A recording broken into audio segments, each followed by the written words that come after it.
Pakistan steel ہے یہ قومی ادارہ جو آمریت کے آخری سال یعنی سن 2008 میں تقریباً 2 ارب روپے کے منافع میں تھا. اس کے پاس 9 ارب روپے بینک میں موجود تھے. آج کل ملا کے تقریباً 350 ارب روپے کے بوجھ تلے دبا ہوا ہے اور گزشتہ سال اسے 25 ارب روپے کا نقصان ہوا ہے. یہ ادارہ عملاً ختم ہو گیا ہے اور یہ پچھلے 8.5 سال میں ہوا ہے. اور یہ اس بات کی بڑی تلخ حقیقت بھی ہے کہ یہ پچھلے 8 سال پاکستان میں جمہوریت کے 8 سال تھے, 5 سال پاکستان پیپلز پارٹی کے اور اب تقریباً 2.5 سال پاکستان مسلم لیگ نون کے. یہ ادارہ جس کے بارے میں جناب نواز شریف کے متعدد وعدے موجود تھے کہ پاکستان کی اسٹیٹ کارپوریشنز کو وہ فعال بنائیں گے, اس کو بھرپور بنائیں گے, لیکن آج یہ صورتحال یکسر بدل چکی ہے. پاکستان اسٹیل کے ملازمین پہلے ہی 4 ماہ سے تنخواہوں سے محروم ہیں, جبکہ 10 جون سے پاکستان اسٹیل تقریباً بند پڑی ہے. پاکستان اسٹیل کے حوالے سے اہم فیصلوں کا وقت آ گیا ہے اور اب سے تھوڑی دیر قبل پاکستان اسٹیل کے بورڈ آف ڈائریکٹرز نے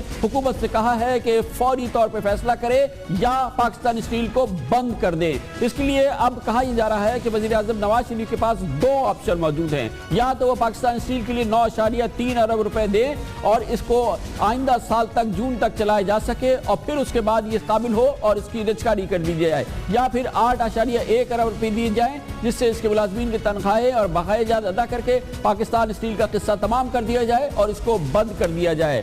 اس کے ساتھ ہی وزیر اعظم سے یہ بھی درخواست کی گئی ہے کہ پاکستان اسٹیل کے ہزاروں ایکڑ زمین کو یا تو فروخت کر دیا جائے یا اس کو لیز کر دیا جائے, لیکن بہرحال فیصلہ حکومت نے ہی کرنا ہے اور اس نے ثابت کرنا ہے کہ جمہوریت میں جو وعدے کیے جاتے ہیں اس پہ عمل کیا جاتا ہے اور گورننس کی بہتری کی صرف باتیں نہیں کی جاتی, باقاعدہ اس کو کر کے بھی دکھایا جاتا ہے. پاکستان اسٹیل اس سلسلے کی سب سے بڑی مثال بن گئی ہے اور اسی حوالے سے اب ہم بات کریں گے. ہمارے ساتھ موجود ہے وفاقی وزیر نجکاری اور حکومتی کابینہ کے اہم وزیر جناب محمد زبیر ہمارے ساتھ موجود ہیں. بہت بہت شکریہ زبیر صاحب. پاکستان اسٹیل کے معاملے کو آپ حکومت کی جانب سے براہ راست دیکھ رہے ہیں اور یہ اب تقریباً 2.5 سال کا عرصہ ہو چکا ہے اس معاملے کو چلتے ہوئے, اور آج کی صورتحال یہ ہے کہ اب سے تھوڑی دیر پہلے پاکستان اسٹیل کے بورڈ آف ڈائریکٹرز نے آپ سے ہاتھ جوڑ کے درخواست کی ہے کہ یا تو ہمیں چلا دیں یا ہمیں بند کر دیں. اچھا کامران صاحب بہت بہت شکریہ. آپ نے تو تمہید اتنی لمبی بات دی ہے کہ مجھے سمجھ نہیں آ رہا کہاں سے شروع کروں. میرا سوال یہ ہے کہ آپ اس کو بند کر دیں یا اس کو آپ چلا دیں. تمہید نہیں ہے, سوال ہے جناب, سوال کا جواب دے دیں. کامران صاحب آپ موقع دیں گے تو دوں گا. آپ کو میں جواب عرض کیجئے نا. آپ سوال پوچھتے ہوئے آپ مجھے نہ ڈسٹرب کیجئے. میں صرف یہ کہہ رہا ہوں کہ آپ نے پیپلز پارٹی اور ہماری حکومت کے 8 سال جو دیے, حقیقت ایسے نہیں ہے. کمرشل آرگنائزیشنز کو ایسے نہیں دیکھا جاتا. جب 2.5 سال پہلے جب ہمیں ملی تھی اس وقت سے دیکھا جائے, اس وقت پروڈکشن کیپیسٹی 0 تھی, 0. ٹھیک ہے, ایک بھی پیسہ موجود نہیں تھا جس سے کوئی مال خریدا جاتا. امپلائیز کو پیسہ دینے کے لیے, تنخواہیں دینے کے لیے پیسہ نہیں تھا, اور بجلی کے بل اور گیس کے بل ادا کرنے کے لیے پیسہ نہیں تھا. نیشنل بینک کا لون تھا جس پر انٹرسٹ کی وجہ سے ہر مہینے اضافہ ہو رہا تھا بے تحاشا, اور اسی طرح سے سوئی سدرن گیس کے بل کے واجبات تھے جو تقریباً 18-25 بلین روپے کے قریب تھے. اب مسئلہ یہ ہوتا ہے کہ آپ ہمیں لے کے چل رہے ہیں 2008 سے. 2008 سے ہم رسپانسبل نہیں تھے, ہم رسپانسبل ہیں 2013 سے, اور میں اس کی سٹوری آپ کو دے رہا ہوں. 2013 جون میں یہ حالت تھی.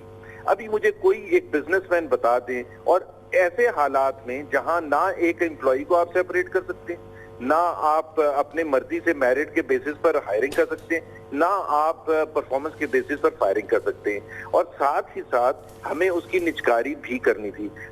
میں نے ایک ریسٹرکچرنگ پلان بنایا تھا 18.5 بلین روپے کا, اور اس کے بیسس پر جو اس کی پروڈکشن کیپیسٹی تھی وہ 0 سے لے کے ہم نے 60% تک ہم لے کے گئے.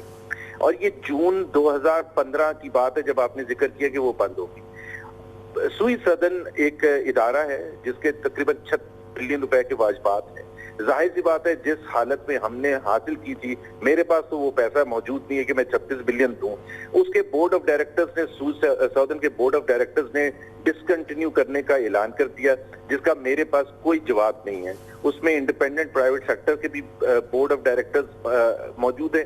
یہ صورتحال ہے. ہم ساتھ ساتھ اس کی نجکاری کا عمل پچھلے 1 سال سے جاری ہے, اور ہم اس سٹیج پر آگئے ہیں جہاں ہم اس کی جو ٹرانزیکشن سٹرکچر ہے وہ فائنلائز کر لی ہے. لیکن ایک سندھ حکومت کی طرف سے ایک ریکویسٹ کی گئی تھی یہ دیکھنے کے لیے کہ کیا ہم ان کو آفر کرتے ہیں اسٹیل مل کے تاکہ وہ چلائیں. ہم نے اس کو آفر کیا بیکاز یہ ان کا ایک سمجھ لیں رائٹ تھا. اس سے پہلے عمران خان نے پیپکو کے حوالے سے بھی کیا تھا اور ہم نے ان کو یہ رائٹ آفر کیا تھا. کل یا پرسوں ان کا جواب آ جائے گا اور جیسے ہی ان کا جواب آئے گا ہم اس کا نجکاری کا عمل دوبارہ شروع کر دیں گے انشاءاللہ تعالیٰ. اگلے سال جون تک اس کو مکمل کر لیں گے. یہ جو 4 مہینے سے جو ملازموں کو تنخواہیں نہیں ملی ہیں یہ دیں گے ابھی آپ یا جب چلے گی جب دیں گے؟ میں کمٹ کر رہا ہوں آپ کے لائیو پروگرام میں کہ انشاءاللہ تعالیٰ اگلے 1 ہفتے تک تمام تنخواہیں دے دی جائیں گی. آپ یہ کامران پلیز ریئلائز کریں کہ وہ کوئی بھی پروڈکشن نہیں وہاں ہو رہی, ظاہر ہے کیش جنریٹ نہیں ہو رہا. حکومت کے پاس ایک بوجھ ہوتا ہے لیکن ہم سمجھتے ہیں کہ ہمارا فرض ہے کہ امپلائیز کی تنخواہیں دینا اور انشاءاللہ تعالیٰ اگلے 1 ہفتے میں وہ تنخواہیں دے دی جائیں گی. بہت شکریہ. وفاقی وزیر نجکاری کہتے ہیں 1 ہفتے میں تمام تنخواہیں ادا کر دی جائیں گی. اس سے پہلے یہ وعدہ ہمارے اسی پروگرام میں وفاقی وزیر سرمایہ کاری نے بھی کیا تھا. یہ تھا پاکستان اسٹیل کی کہانی. لیتے ہیں کمر سے بریک اور اس کے بعد ذکر کریں گے. پوری دنیا میں پوچھا جا رہا ہے, بات بار بار ہو رہی ہے, داعش اور پاکستان دنیا میں کہا یہ جا رہا ہے کہ تیسری عالمی جنگ ہوگی تو داعش اس کی وجہ بنے گی. پیرس میں ہونے والے حملے ہوں یا سعودی عرب میں ہونے والے حملے, تمام ذمہ داری داعش پر ہوتی ہے. امریکہ کہتا ہے, صحیح کہہ رہی ہے دنیا کا میڈیا, ہماری غلطی سے داعش بنی ہے. داعش بنانے کی ذمہ داری انڈائریکٹلی امریکہ قبول کر رہا ہے اور امریکہ کے انٹیلیجنس کے سب سے بڑے اور سب سے اہم ترین حکام اس کی ذمہ داری قبول کرتے ہیں. یہ آپ کو دکھاتے ہیں چھوٹے سے کمرشل بریک کے بعد.